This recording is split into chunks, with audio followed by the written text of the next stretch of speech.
Bonjour. Alors, parler de Rav Chaim Kanievski, Zecher Tzadik Livracha, c'est peut-être un privilège, mais c'est d'abord une grande responsabilité. Au point que je me demande vraiment si je devrais le faire, sachant que il faut être à la hauteur de parler d'un homme dont il est difficile de percevoir et de concevoir la grandeur. Mais je vais raconter deux petites anecdotes et vous expliquer de quelle manière je les ai vécues. La première anecdote, c'était un jour, nous étions donc réunis chez le Rav Chaim Kanievski, Zecher Tzadik Livracha, avec un certain nombre de personnes. Et en fait, c'était mon père, Alav Shalom, qui avait une question importante à lui poser, et ça nécessitait l'avis de plusieurs personnes. Et voilà que dans cette assemblée, il y avait un monsieur très connu, et qui était donc de passage des États-Unis. Et juste avant que nous commence cette fameuse réunion, la personne en question s'adresse au Rav et lui dit: Rav, vous savez, j'ai un problème de santé et je sais que vous avez le même problème de santé. Donc très gentiment, il lui dit: mon médecin, qui est le médecin peut-être le plus compétent, en tout cas le plus réputé dans ce domaine au niveau mondial, est tout à fait d'accord de voir votre dossier pour peut-être donner un avis intéressant.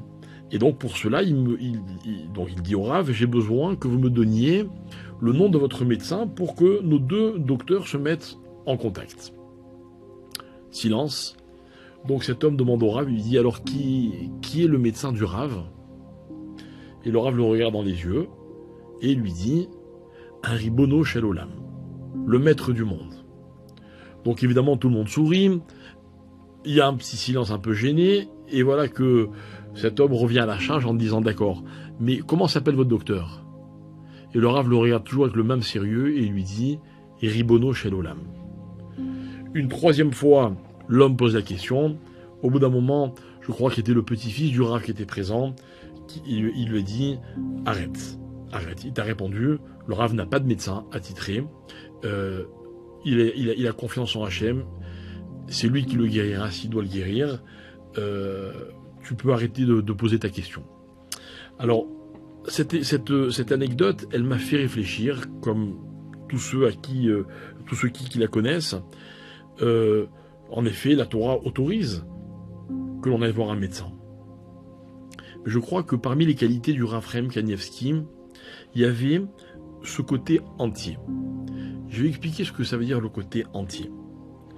Dans la vie, on a tous des énergies, on a tous une dimension.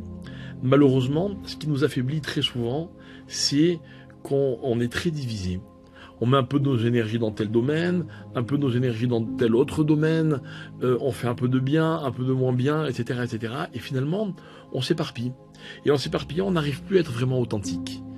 En tout cas, on n'arrive plus à faire en sorte que toutes nos énergies convergent vers un seul objectif qu'on va se fixer.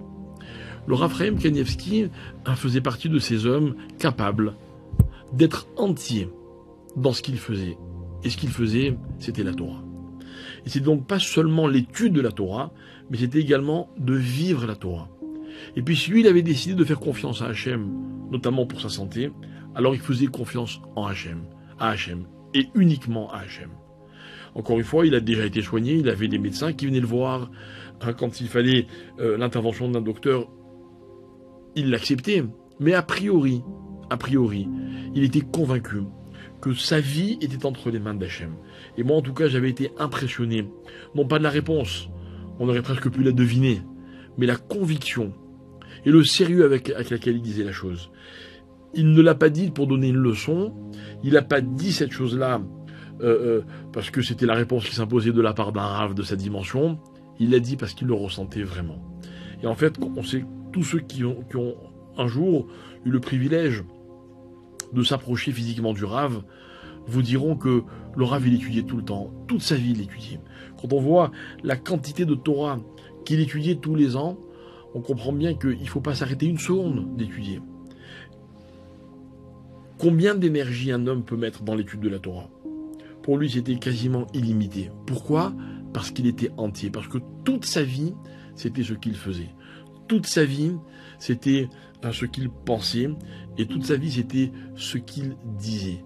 Il était a priori très avare en mots, mais plutôt on dira différemment, il disait que les mots qui étaient nécessaires. La deuxième anecdote que je voulais vous raconter, et c'est aussi par rapport à sa santé, c'est qu'un jour, le Rav avait fait malheureusement un accident vasculaire cérébral et donc atteint d'un AVC. Il avait été hospitalisé pendant quelques jours. Au bout de quelques jours, il allait mieux. Ça se passait donc il y a de nombreuses années et il rentre chez lui.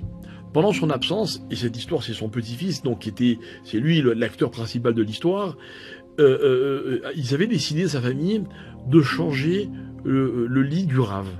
En effet, le Rav, qui était déjà un homme âgé, dormait sur un lit qu'il avait reçu en cadeau de la Sornout, l'agence juive qui à l'époque donnait du mobilier aux familles qui étaient nécessiteuses à l'époque de son mariage.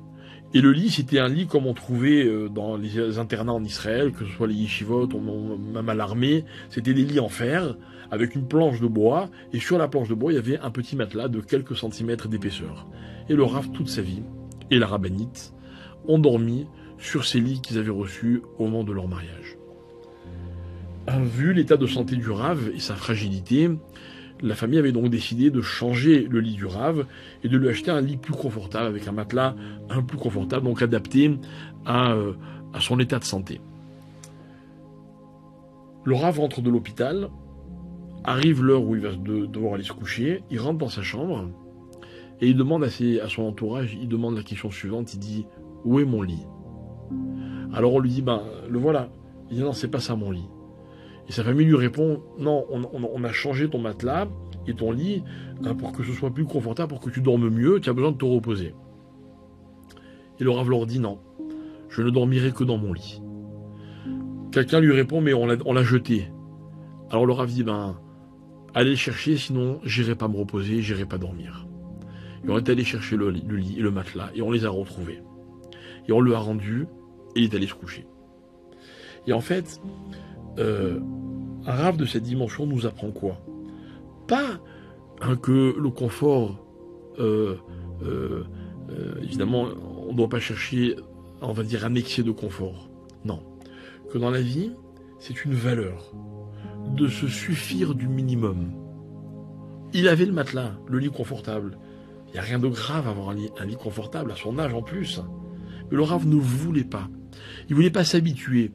Et je crois pouvoir dire que on est dans la même idée que ce qu'on disait au préalable. À savoir que, finalement, le confort matériel, les biens matériels ont tendance à nous dissiper, à nous écarter de nos objectifs. On donne de l'importance à des choses, puis aller savoir si vraiment elles ont l'importance qu'on leur donne. Donc le Rav avait décidé de ne pas donner d'importance à tout ce qui est matériel, même à son confort physique et personnel. Je crois que c'est au prix de ce qui pour nous en tout cas semble être des efforts, mais qui pour lui était devenu sa véritable nature, que le Rav est arrivé au niveau qui était le sien, et on ne peut que s'inspirer en apprenant de lui la concentration, la détermination, et de savoir donner l'importance aux choses qui méritent vraiment cette importance. Merci.